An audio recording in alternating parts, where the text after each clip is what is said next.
In this episode of YouthSquad, we delve into the important topics of healing, forgiveness, and ensuring the fundamental rights and dignity of every individual. Reconciliation is a powerful concept that acknowledges the complexities of history, conflict, and the need for healing and understanding. It is a process that requires sincere efforts to bridge divides, promote inclusivity, and address the injustices of the past. Alongside reconciliation, the protection and promotion of human rights stand as fundamental principles that underpin a just and equitable society. Throughout this episode, we will explore the multifaceted dimensions of reconciliation and human rights. We will delve into the challenges and triumphs of individuals and communities who have embarked on the journey of reconciliation, seeking justice, healing, and unity in the face of past atrocities or ongoing struggles. Today with me is Ivana. She is a youth activist that focuses on the topics of reconciliation, facing with the past, dealing with the past, and I am so excited to hear about what she does and how she sees reconciliation in general, and are there unhealthy ways of dealing with the past? And if so, what are they? Hello Ivana, how are you, first of all? Hi Maria, thank you for this beautiful introduction. I knew that you will ask me that question, so I prepared. But even for the how are you question, that's amazing. That's amazing. I wanted to say I'm good, but I have better answer now. When I saw you, I can be bad when I'm with you. Oh my God, this was a flattering response. Yes. So that's what you prepared to flirt. I'm joking. But is it easy to tackle the issues of reconciliation and dealing with the past? How does it feel? How would you describe it? I wouldn't say it's easy, but it's not hard because we choose to do that. I mean, no one is pressuring me to work in this field, so I don't want to complain. But yes, I think every work has their own struggles and I don't know. So, of course, that we struggle sometimes, but we know why are we doing that. So I think that is the most important. And I think Serbia and the region, I know we think we are so special, but we are not. They are parts of the world where things are even, not worse, but more complicated and yeah. But in the end, it's not a competition. I mean, everyone has their struggles, and the most important part is to actually be aware. I know, but in this region, we are the biggest victims. And I don't like that mentality because we are not. And of course that every victim is important and we should fight for every individual. But I don't like that mentality that we are the biggest victims. Yeah. It's not a competition, but they make it to be. Yes, in some way. Yeah. Yeah, but yes, the most important part is for us to be actually aware of our surroundings, to know that there are also other communities in conflicts that they exist even today, and that they're not only left in the past. And the most important part is to actually be aware, shortly said. So my question is for you: how aware is the youth in the Balkans of the wars that took place in the 90s? I mean, we can't talk about the world because obviously you are active here, and so, but maybe we can draw some conclusions from it. Yes. Well, first of all, I would like to say that youth is a very diverse group. So that's why the knowledge is very different. You have young people that actually know a lot, but that's because they decided to learn. And if you're, let's say, a regular young person and you go to school, you won't learn anything in your formal education. I mean, you will learn something, but it's very ethno-nationalistic narrative, and it's in every former Yugoslavia country. Serbia is not exception. So you have very let's say in every country you would learn about your own victims. And I'm making quotation marks. Yes. So you want to know what's happening to the other side and other communities, And if you're learning from the media, and you will have also very nationalistic perspective, full of misinformation and also propaganda. So I would say that young people that are not interested in these topics actually know very little about what happened during the war. But of course, there are some young people that would like to learn more, and then they go to some summer schools, and then they have more knowledge. They map certain activities and events where they actually can learn about these things. And so you really underlined it perfectly, like saying that youth is a diverse group of people. Basically, we cannot say, yes, youth is aware or youth is not aware. It's quite, it's not smart, and it's also not good for us to make. I am a young person, so I would say I know not a lot, but a lot. I mean, we do know a lot, and that's why we're here. I know a lot, but also there is always obvious space to learn more. But yeah, you're also a young person and you're interested in this topic, so obviously judge, for example, on yourself. If you started from your experience, you would say that, everyone knows a lot.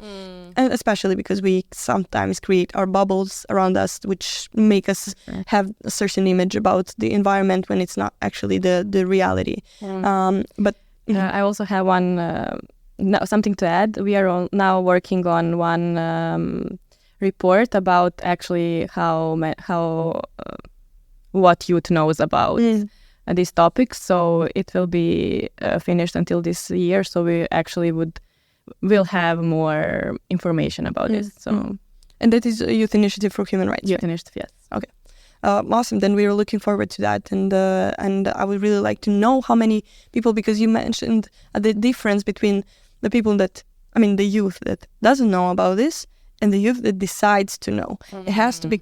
There has to be. No one's born with knowledge about this. There has to be this step before they learn about it. They have to make a decision to be aware, and that's, I think, really beautiful to make a distinction between knowing and deciding to know, because it has to be a decision. Yes, and these topics are not very popular, so I think also as a young person, it's very brave to decide to learn about this.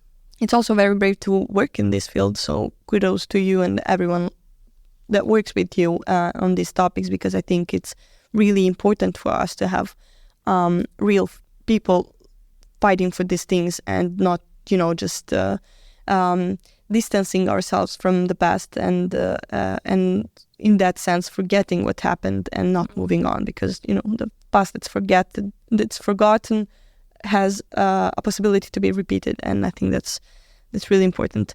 But what is also important is to be aware of the consequences of the wars. And why do you think it's important for Serbia and the whole region in the Balkans to be aware of the wars that happened and the consequences that they left? What, from your personal perspective?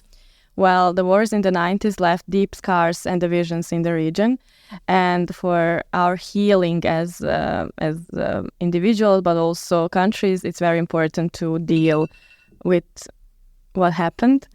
And I think only by acknowledging acknowledging the past, we can work on the future where these atrocities won't happen again.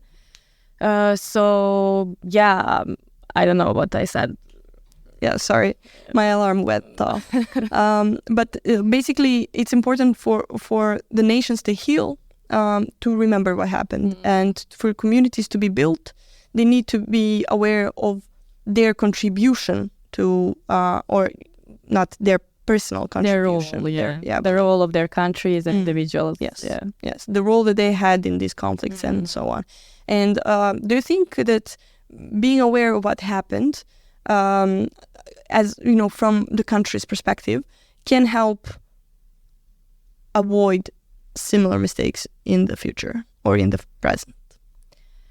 Well, I think if you are aware, then you know some patterns, and then when you see them, you will fight against them. So knowing about the past will help you to see the patterns and then to do your best that something like that never happen again. So of course, I would like to say, yeah, if we learn from our past, it will never happen again. But then I think we put responsibility on individuals, but also like it's a country's decision at the end. Like politicians are the ones who are making these decisions, but also it's our responsibility who we vote for. Yeah. So if we are aware what happened and again patterns of it, then maybe we can find a fight against it. And like for example, I think what's happening in France is very like disturbing because now right wing there is it's stronger and stronger. And I think these protests that are happening right now are very important. So they are dealing now with their racist and colonistic past. So if they want to have like equal society, they have to start from that. And when we're talking about the Balkans, then we have to learn from the wars in the 90s, but also like a Second World War, so we don't have something similar happening again. Yeah, definitely. I mean, obviously we cannot make a statement that's 100% sure, in which we are 100% sure, saying that, you know, if you teach someone what happened, if you teach history enough to the youth and to the decision makers, there's nothing that's going to be repeated. Obviously, no one can say that for sure. But, you know, being aware and getting the knowledge and information can be the first step in preventing maybe. And that's the possibility that all of us should take in the end. Like. Exactly. And I think that no one actually wants to go to war and die for who. Yeah. I mean, yeah. There are these data that were about the youth position and the youth needs in Serbia, which says that only actually around 40% of the youth wants to actually take part in the war, if the war were to happen, or to go to the military, actually. And this, I mean, obviously going to military doesn't necessarily mean going to war, but in the end, there's this huge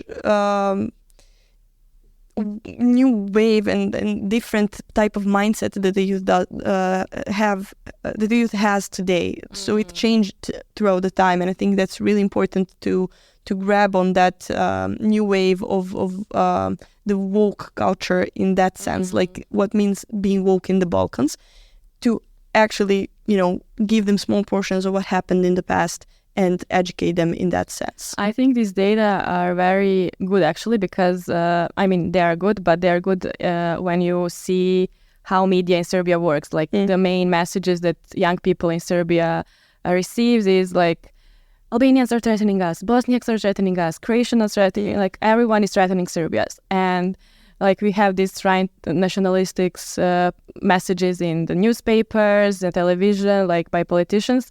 And if this is the main message, and like only 40% of people are saying, young people are saying that they want to go to military, I think that's actually very good. And I think that maybe if the rhetoric is different, then the number will be smaller. Yes, definitely. And also now we have like very close to us geographically something happening like with the war in Ukraine, where we are constantly reminded of the effects of the war. Even if we try to forget what happened in the 90s, for example, or some past conflicts that happened in Europe in general, we now have a constant current reminder of what it can lead to. Yes, and I think Ukraine is a very good example why dealing with the past is important, because I read some stories of people who survived war, that war in Ukraine actually re-traumatized them. And in Serbia, but in other countries, we don't work with people who were suffering during the war or they were in the army or like they were victims somehow. So we don't work with them, and then they're left alone. and this is very triggering event for them, like me, for Ukraine. So I think we talk about war, like, I don't know, that happened and blah, blah, blah. But people that were there, or that lost someone, or that were raped, or like, I don't know what, they live in our societies today. And what can we do for them to live better? Dealing with the past is, from what you just said, basically not only knowing that something happened, but also allowing for and establishing mechanisms to exist in order to take care of the consequences of the wars that already happened. And Beautiful. Thank you. No, but like, I took it from what you just said. Basically, we do not take care of the mental health of the ones that experienced war. Not, directly being on the war fields, but also living through it. Like, being a young person in a conflicted society that is going through war is traumatic. And we don't talk about it enough. And for Serbia and the region, we have to, establish these mechanisms in order to talk about it, and in order for these things not to re-traumatize the older generations. Yeah, when I was listening what you just said, I thought, we are all very traumatized societies because of everything that happened. And I mean that we I don't know, this, you can cut this. No, but like, I think even the transgenerational trauma is a thing, and even if, for example, I wasn't alive during a war, in Serbia, but I am pretty aware of the burden that my parents and their parents have on their backs and on their chests, and obviously their image of the world, the image of the society in the Balkans is painted by these experiences that happened. And I had enough luck to grow up in an environment that wasn't holding grudges as much as I know that some other environments did. And I'm pretty aware that some of my peers during my childhood had different types of narratives in their houses where their parents didn't teach them that your neighbor that's ethnically, different than you didn't commit those, for example, things. But, to talk about on a more global social phenomenon kind of way. I think what you just said is very important, because I'm always trying to explain to others that there is no individual guilt. There is only individual guilt. There is no collective guilt. So when someone commit, for example, genocide, he's responsible. In this case, Ratko Mladic is responsible for that. Not you or me. Yeah, not the whole Serbia as a nation. Exactly. And we have only responsibility to talk about it and to raise awareness among our peers, but it's not our responsibility what happened. I had this experience. I had an opportunity to travel to Northern Ireland last year, where we talked about conflicts, and because Northern Ireland had something similar happening in their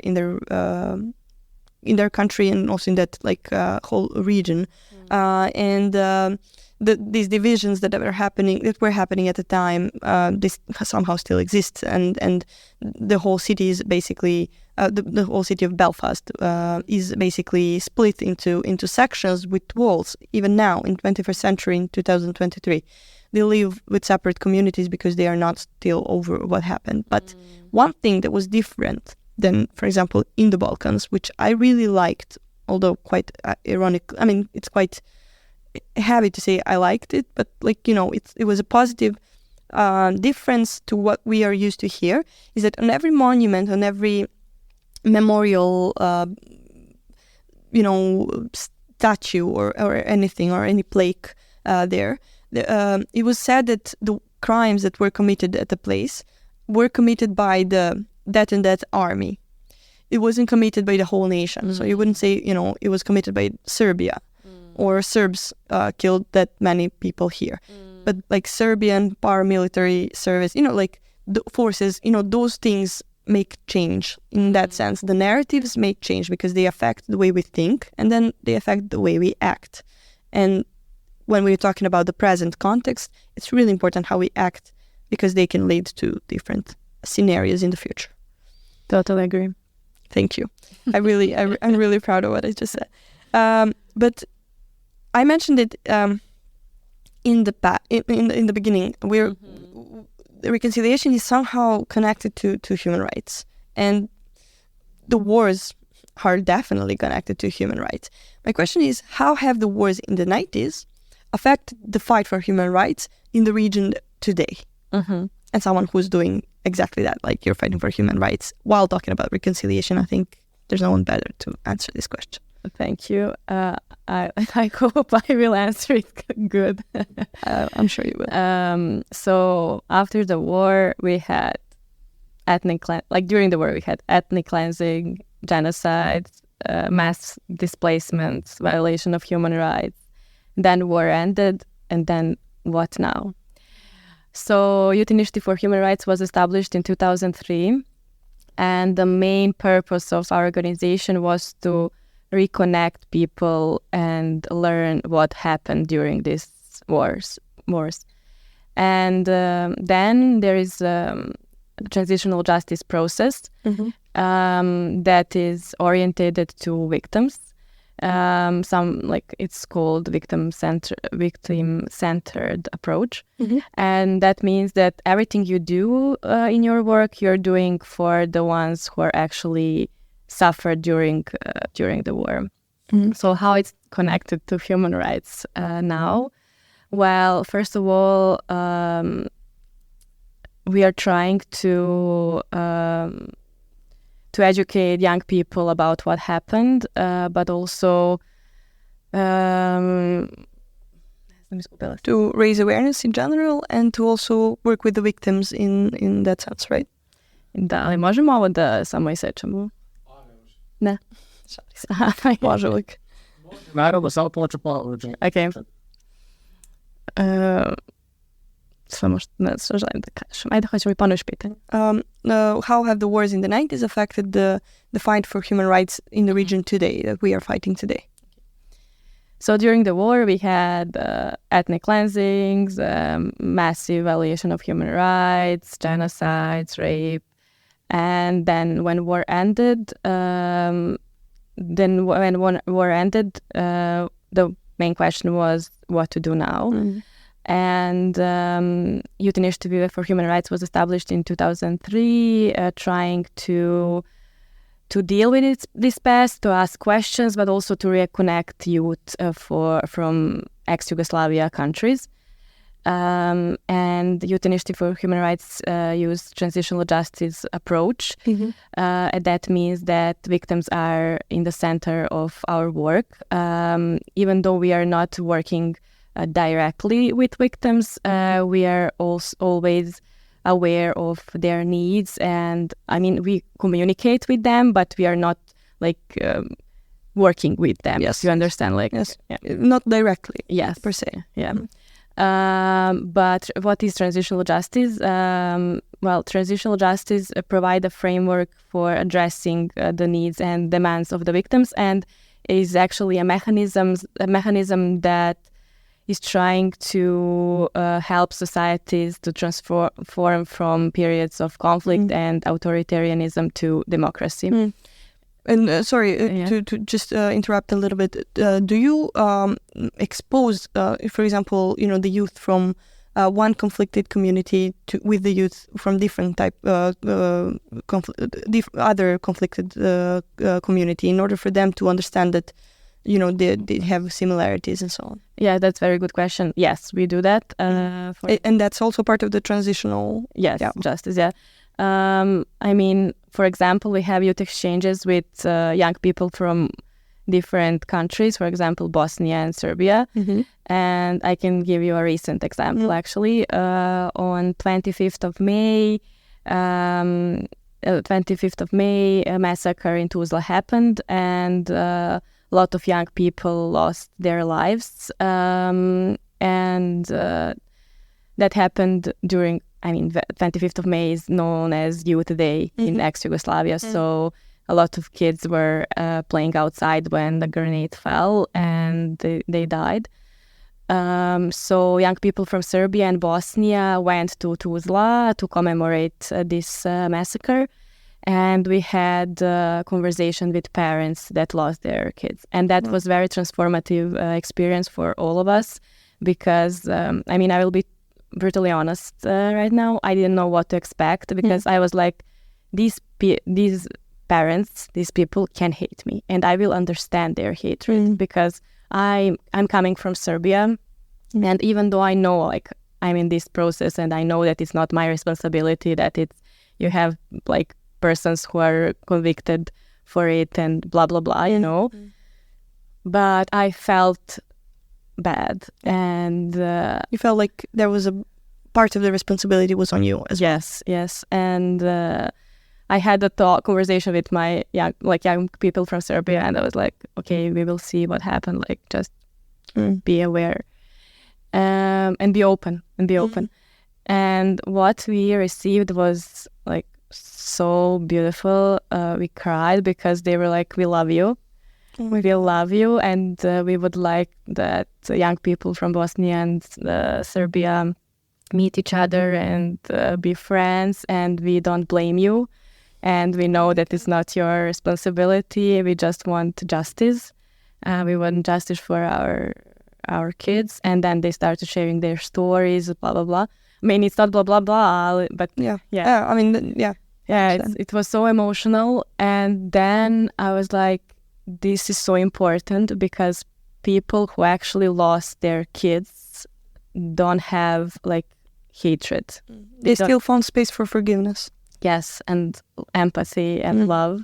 And then when you see right-wingers in every country, like these young people, they don't know anything about war and they just hate because they heard they're supposed to hate someone.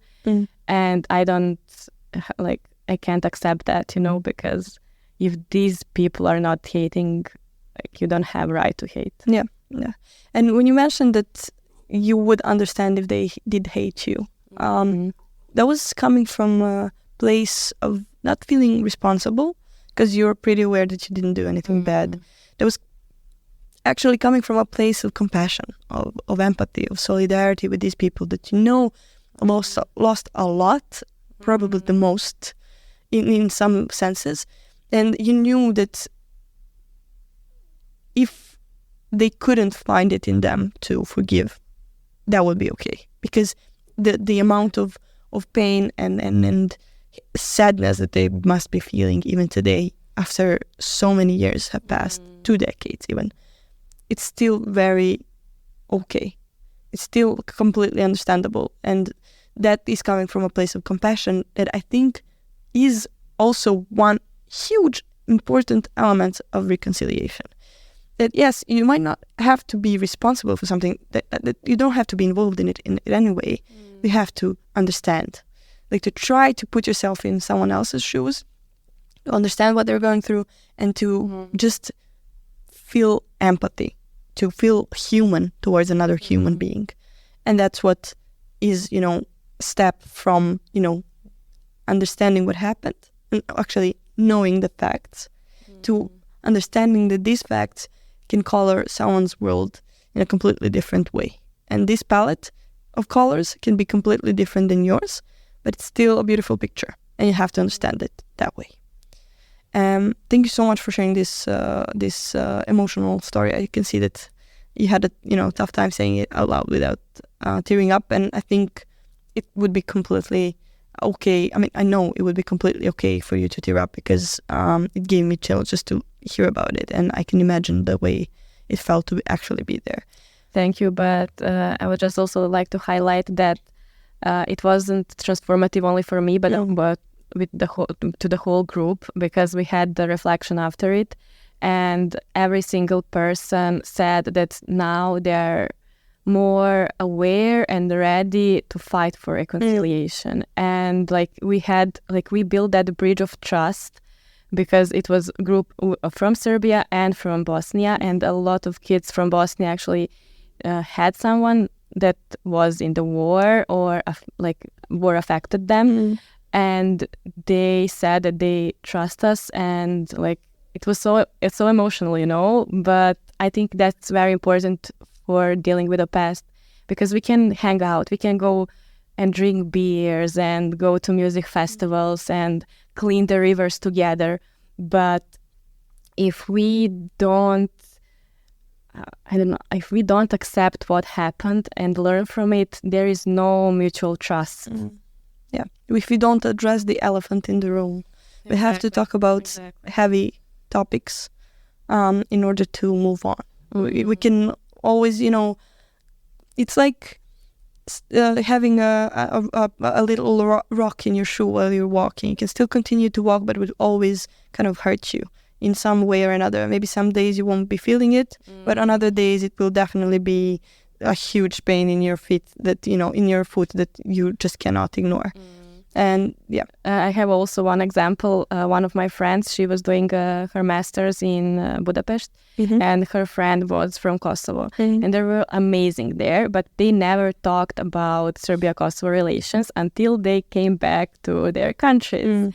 And then actually that elephant showed up, and they had a lot of conversations and fights. And like my friend told me, it's different person. Like she's not the same person I met in the Budapest, and probably that girl from Kosovo had the same feeling, you know, because in Budapest they didn't talk about what happened and what's happening right now, you know. So yeah, we can't like talk about other things, but at the end it will show up. Yeah, it will come out definitely at one moment or another.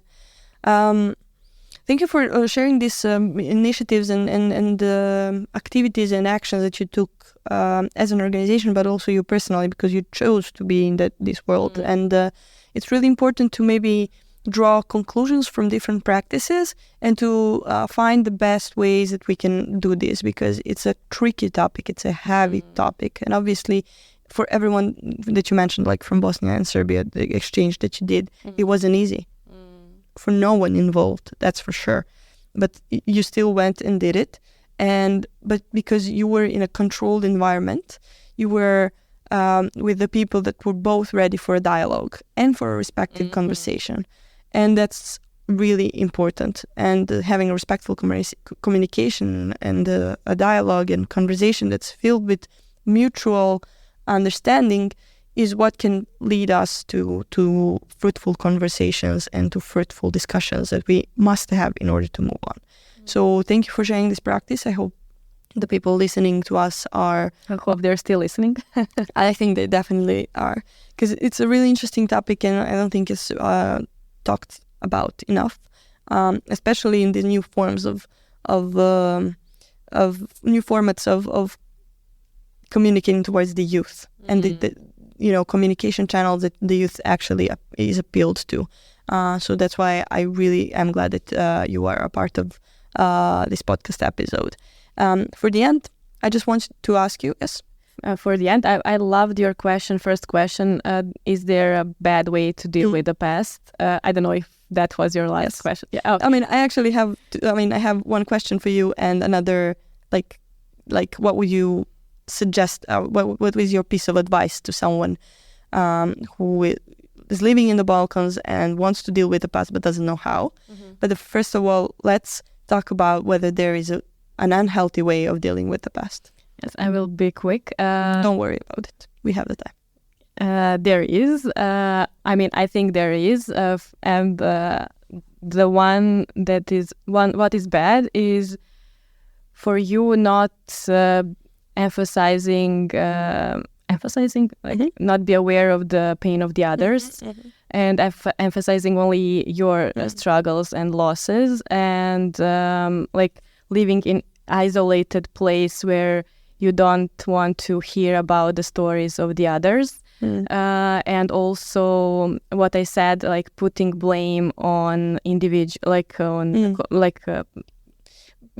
that are part of a collective. Yes.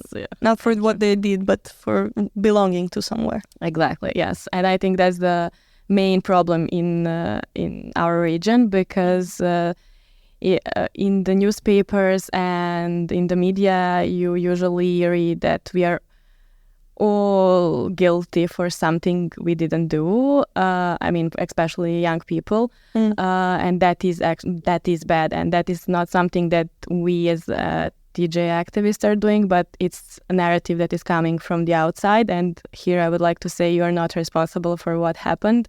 You're only responsible to talk about it and to educate other young people. And also I mentioned this in the beginning, that mindset of victimhood. I think that's also very bad, because if you're only and always a victim, then where is the future there? And then I think that is also that can also lead to something happening again, because if you're the victim, then the other is aggressor, and then, that circle. The power balance is not established. Yes, and I think that this is happening in Israel right now. I mean, Israel suffered a lot during World War II, and I don't want to, Yeah, it's a whole thing. Yes, different thing. Yeah. I don't want to go there. But now, what is Israel doing to Palestinians is awful. And when you criticize them for what they're doing to Palestinians, they would say that that's anti-Semitic. And, because of this mentality of the victimhood. And that is very wrong and alarming, because if you criticize someone violating others' human rights, I mean, in this case, Palestinians, it's not like you're not spreading anti-Semitism, you're just fighting for the rights of Palestinians. So, yeah, there is the bad ways to deal with the past, but I hope we are doing it right. I mean, from what I hear, you definitely are. And the fact that you were talking about it in the first place is the big step that we are, as society, we have to make. And I think I'm just going to throw this in and you tell me whether it's right. But people tend to, especially in this region, especially in conflicted societies, tend to see human rights as a cake. If I take a part from me, there will be less for you. And I don't think, I know that human rights don't function like that. And changing the narrative around human rights and, for example, understanding that you can be the bully as well as be bullied is what can change a lot of perspectives. Because, let's make a metaphor out of, someone in the high school being bullied. It doesn't exclude them, and that doesn't accept them from a possibility to become a bully at one moment in their life. And it actually does happen like that, because when you don't talk with the bully, the bullied person, that what happened to them was harassment, that's what happened to them was violence, the trauma stays with them, and they continue their lives being traumatized, and they continue their lives with this idea that, they stayed in that mindset, that they never moved from there. And if you, pay attention to their mental health, to their mental development, and to their moving on from that point, they can actually understand what happened better than re-traumatizing in a form of becoming an aggressor and becoming, the source of power in a negative way. I definitely agree, and think Marcello has a great song about that called Tegla. So if you're from this region, you can... But even if you're not, give a listen to Marcello. He's a Serbian rapper, and he really knows his thing. Thank you, Ivana, so much for this conversation. I felt like it could go for hours. There's definitely a lot more to talk about on this topic, and maybe we will have a chance to talk about it again, and maybe I will call you again, invite you in an episode again, and to just continue and to deepen this topic, because there's obviously a lot to be said, and I would love to hear more about the experiences you had within the Youth Initiative for Human Rights and the exchange that you made, and the youth that actually had their lives changed because of you. Thank you, Maria, and thank you for giving us the space to talk about these topics. And I thought that it will be much worse, but I enjoyed it. So thank you. I will take that as a compliment. Thank you so much, and thank you for everyone for listening, joining for another Youth Squad episode. Thank you for listening to Youth Squad. My name is Maria. The YouthSquad podcast series is recorded under a small-scale project in the field of youth called Voicehood of Youth, which will cover 4 topics: human rights, gender equality, European multiculturalism, inclusion and diversity, and active participation. The project is implemented within the Erasmus Plus program and is financed by the Swedish National Agency. Thank you for tuning in, and make sure you stay tuned for another episode.